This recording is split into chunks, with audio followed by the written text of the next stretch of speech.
The cutting chain on your chainsaw is made up of a series of teeth and drive links that are riveted together. As you use the saw, the teeth will become dull. They will be damaged if they strike a rock or a nail. The drive links will wear as they run through the guide bar. The drive links will wear faster if dirt gets into the guide bar's groove or if the saw is run without bar oil. The drive links can be damaged if the chain comes off the bar while using the saw. Replacing the cutting chain is a repair that you can do yourself, and I'm going to show you how. Hi, I'm Mark Socha.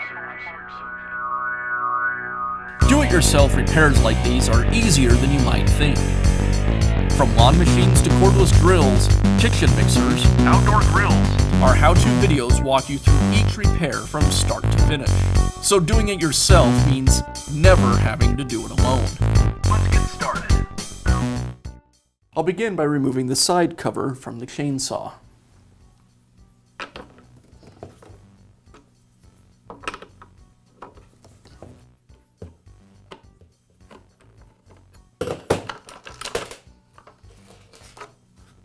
Now remove the bar and chain.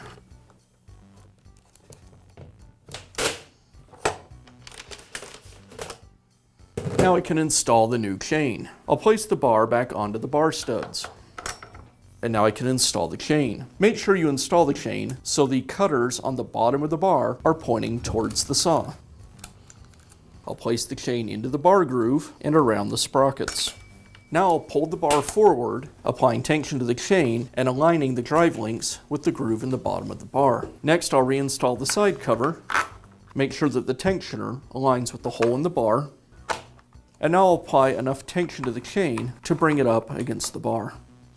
I'll install the bar nuts just finger tight, lift the front of the bar, and apply tension.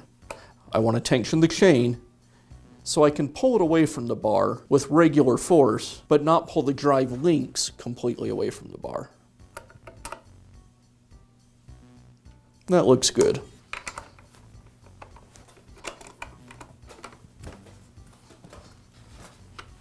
And that's how easy it is to install a new cutting chain on your chainsaw. Be sure to check back often for new videos and expert advice. If you found this video helpful, give us a thumbs up And leave a comment.